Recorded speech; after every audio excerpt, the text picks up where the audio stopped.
Ever feel like you're drowning in self-help books? Hmm. Each promising the secret to like ultimate happiness and success. Yeah, totally. It's overwhelming.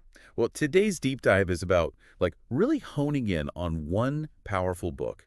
We're diving deep into Feeling is the Secret by Neville Goddard. Oh, I love that one. Have you read it? Yeah, I have. It's like deceptively short, you know?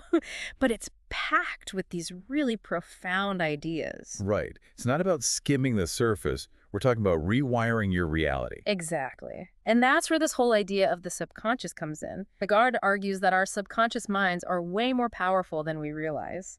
And here's the thing. They don't actually distinguish between what's real, like physically real, and what we feel is real. Okay, now we're getting to the good stuff. Yeah. So it's not just about thinking positive thoughts. It's about cultivating powerful feelings, too. Yeah, exactly. Goddard uses this really interesting analogy of a husband and wife to explain it. He compares the conscious and subconscious minds to a married couple. Oh, I remember that. That was a good one. Yeah, so the husband, representing our conscious mind, might have all these desires and plans. Right, like this is what I want, this is what I'm going to do. Exactly.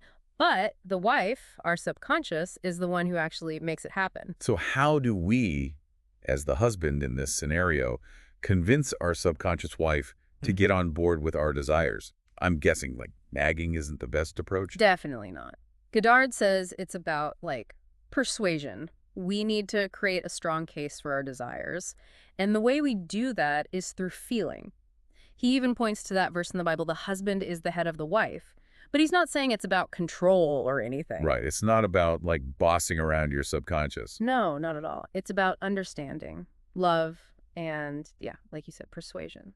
And this is where it gets really interesting because Goddard talks about feeling as this secret ingredient. He mentions things like visualization, affirmations, but he stresses that it's the feeling behind them that really makes the difference. Right. It's not enough to just go through the motions, like mechanically repeating affirmations without actually feeling them. It's got to be genuine. Yeah. Imagine, for instance, you want a promotion at work. Okay, I can definitely relate to that. It's not enough to just keep saying, I am promoted, I am promoted. You have to actually visualize yourself in that new role. Feel the excitement, the confidence. It's almost like you're tricking your subconscious into thinking it's already happened. Exactly. That's the power of feeling. It bypasses that critical, analytical part of your mind and speaks directly to the part that can create your reality. And this whole subconscious thing, it gets even more interesting when Goddard talks about sleep and prayer, you know? Oh, yeah. I'm so curious about that part. What'd you think? I mean, he basically says they're like these secret passageways to influence our subconscious. It's like when the husband's off duty for a bit and you can finally get the wife alone. Exactly. He says sleep is like prime time for the subconscious to really take over, right? Yeah. When we're sleeping, the conscious mind finally takes a break. So does that mean, like, if I'm going to bed worrying about a big presentation tomorrow? You're basically telling your subconscious, hey, let's make this stressful situation a reality. Oh, man. Yeah. I do that all the time. Instead, Goddard's saying, imagine it going perfectly.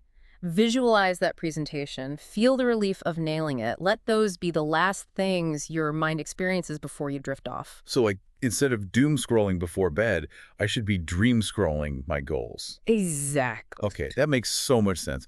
What about prayer then? How does that fit into this whole thing?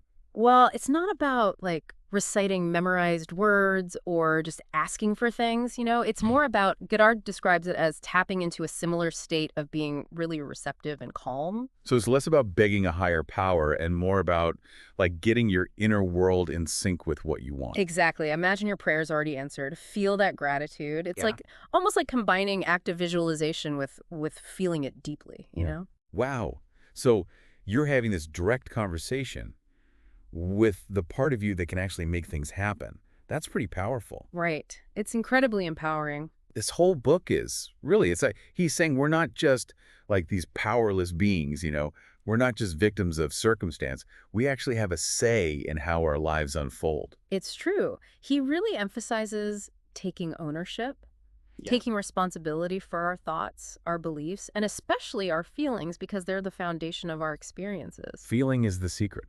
Mm-hmm. I mean, the title says it all, right? Right. It's not just about manifesting, like, a new car or a bigger house, though, right? This whole feeling thing, it goes way deeper than that. Oh, absolutely. And that's what makes feeling is the secret so powerful, you know? It gets at something really profound. Goddard, he doesn't shy away from the spiritual side of it at all. Right, like that whole idea of being made in the image of God. Exactly. He's basically saying we have that same creative power within us. It's not just some metaphor, you know? So we're not just these limited beings, stuck with whatever hand we're dealt. We have this incredible potential to shape our reality. Exactly. And it's not just a one-time thing either. It's a practice, you know? Yeah, like a muscle you have to keep working. Yes. We're constantly shaping and reshaping our reality with our thoughts, our beliefs, and yeah, most importantly, our feelings. This has been such an eye-opening deep dive. I feel like I have a whole new perspective on things. It's really a book that stays with you, you know? Makes you see yourself and your place in the world differently. If you're ready to dive in and explore the power of feeling for yourself, you need to check out Feeling is the Secret by Neville Goddard. You can actually listen to it right now on Audible. We'll drop a link in the show notes below. What really resonated with you from our deep dive into Feeling is the Secret? Share your thoughts in the comments, and don't forget to like, subscribe, and share this with a friend who might need to hear this today. We'll see you next time on The Deep Dive.